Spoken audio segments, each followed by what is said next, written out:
You know, we don't even think about that. Kathy Engelbert, fix your fucking league. Hold your players accountable for non-basketball actions and personal targets. Is arguably the biggest star in American sports right now. Out of Iowa, she has come into the WNBA, and they actually have people watching it. That's right, the WNBA's actually got a good television rights deal. Who would have thought? Caitlin Clark is going to lead to bigger salaries. But these activists are showing a lot of outrage today. There's a lot of shrapnel being thrown out there, and it's being thrown at the commissioner. He blows right past it. 31 points, 12 assists, the Rookie of the Year race is a wrap. And he's not wrong, but he's underselling it.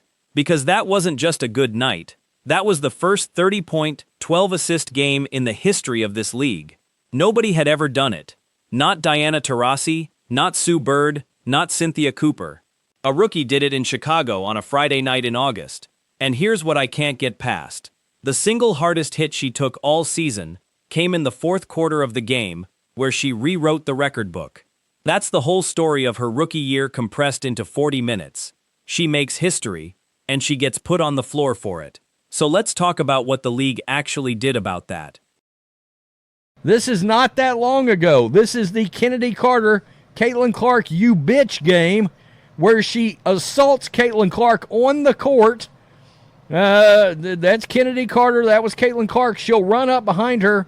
She's going to call her a bitch right here, and she's going to viciously slam Caitlin Clark to the floor, okay? Everybody remembers that. Larry Bird and Steph Curry with Michael Jordan's branding. That's the comp he lands on. And honestly, it's not the reach it sounds like. Real ratings, real revenue, sold-out buildings on the road all summer. That's the part people who dunk on this take keep missing. This isn't a fan being a fan. This is a business reality. And it's the reason the physicality conversation is not a she needs to toughen up conversation. When one player is carrying the gate, the broadcast window, and the sponsorship inventory for an entire league, how she gets officiated stops being a basketball question and becomes a balance sheet question, which is exactly where he goes next. The WNBA has got a serious problem, and the commissioner is getting drugged today. I mean, it's crazy. It's crazy. She's a no-name. She better be fined. She better ride the bench. Did she get ejected from the game? No. Crooked play. Cash cow. Needle mover. Should be protected at all cost. Look, I'll go with him about 80% of the way here. She should be protected. But I want to be careful about what that word means. Because protect, in this argument, keeps sliding into, give her the superstar whistle, and that's not what anybody should be asking for. What you want is consistency. Call the same foul in Chicago that you'd call in Indiana. Upgrade on tape when it's warranted and eject in the moment when it's obvious. That's not special treatment, that's just doing the job. And when he brings up the money in a second, you'll see why the league can't afford to keep getting this wrong. Kathy Engelbert is useless. When are you going to do something about this, WNBA? Clark is going to get hurt if you don't start handing out hefty fines and suspensions. A really, really bad look for you, Kathy Engelbert. It's getting bad.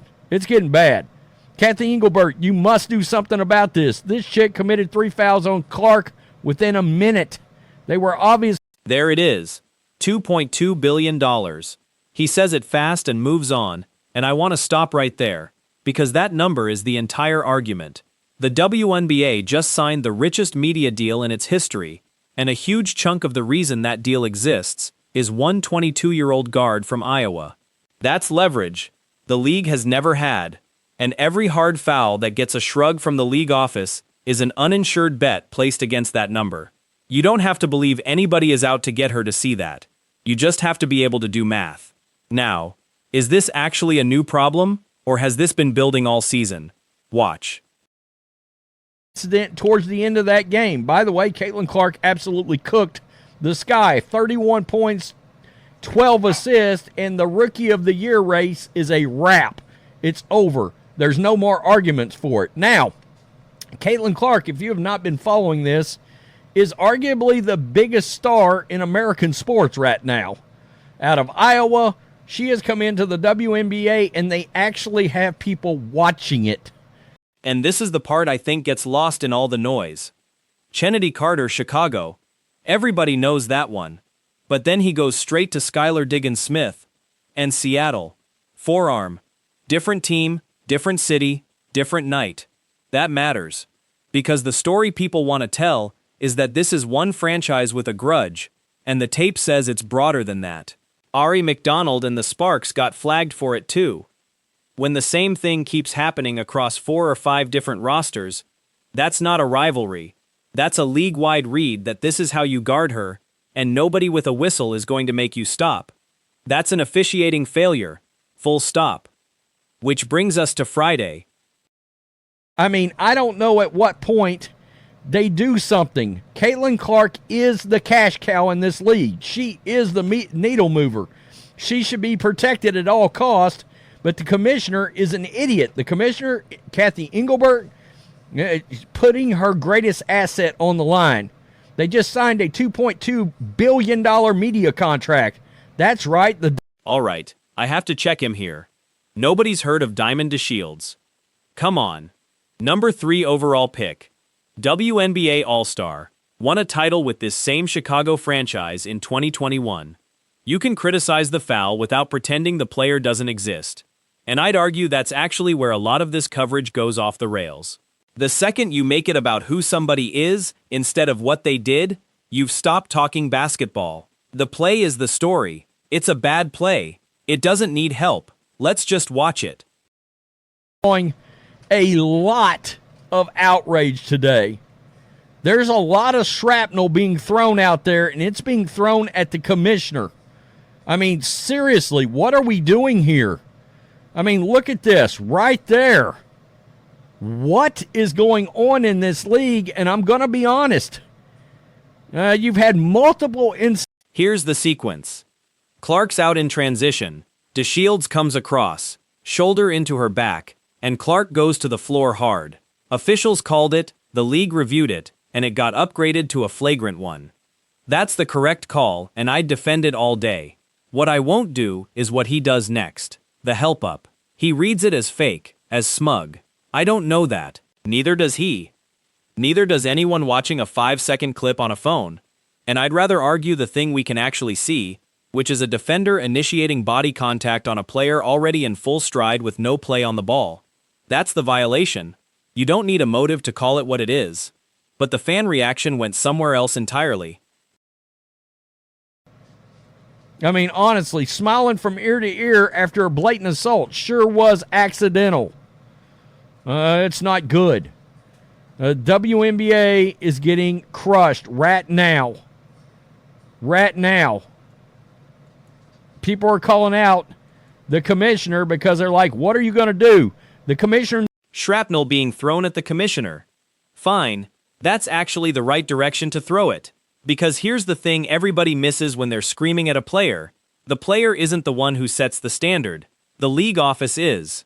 The league office decides what gets upgraded, what draws a fine, what draws supplemental discipline, and whether any of it happens fast enough to change how the next team guards her. Chicago didn't invent this. Chicago just kept getting away with it. If you're mad, be mad at the desk that had all season to fix it. And the sharpest version of that argument is coming up. Into Chicago last night and defeated Angel Reese in the Chicago Sky. By the way, Chennedy Carter, who assaulted Caitlin Clark about 2 months ago during a Sky game, did not play. She was ruled out. Many think it was because of COVID? Question mark? People are still missing games over COVID? All right, well, it doesn't surprise me. This right here? Did she get ejected? No. Is the single best point in this entire video, and he almost throws it away. Flagrant 1 means 2 free throws and the ball. That's it. You stay in the game. Flagrant 2 means you're gone. So the league's only real lever for a play like this is a post-game upgrade that costs the offending team absolutely nothing in the game where it happened. Think about the incentive that creates. You can put the league's biggest star on the floor in the fourth quarter of a 19-point loss and finish the night on the court. That is a policy hole you could drive a bus through, and it's fixable without suspending a single person. Now he goes somewhere I won't follow. Haven't watched her play, picture a female that's a hybrid love child of Larry Bird and Steph Curry with the branding of Michael Jordan. It is pretty phenomenal to watch. I'm not even going to lie. Me and the family love watching Caitlin Clark play. Well, we had another incident last night. All right, we had another incident, and people are now calling out the commissioner. In a wheelchair by 40. Okay, that's hyperbole, and I'm not signing it. But strip the drama out, and there's a real thing underneath. Clark played the most minutes of any rookie, ran more transition than anyone in the league, and absorbed a wildly disproportionate share of the flagrant contact. Roughly 1 in 6 of every flagrant foul called all season came against her. That's not a conspiracy, that's a workload and exposure problem, and it's the kind of thing that ends careers slowly, rather than in one highlight. Argue the exposure. The exposure is provable. Intent isn't, and reaching for it is how this conversation keeps losing people who'd otherwise agree. I've never heard of this person. Nobody has. Don't feel bad. Nobody has. I mean, nobody watched this league until this year. All right? Well, last night, she assaulted Caitlin Clark on the court. Right before Caitlin Clark came off the court with 3:52 left, watch this vicious assault. Boom, right there. One of these days, Caitlin's not going to get up. He's being dramatic, and he's also describing the exact scenario that keeps league executives up at night. And there's precedent for how you handle it. The NBA didn't protect Jordan by suspending the bad boys. It protected him by changing the rules. Hand-checking, flagrant criteria, the freedom of movement points of emphasis. That's the playbook. Not vengeance, not headlines, just a rule change and a clear point of emphasis handed to every officiating crew before the season starts.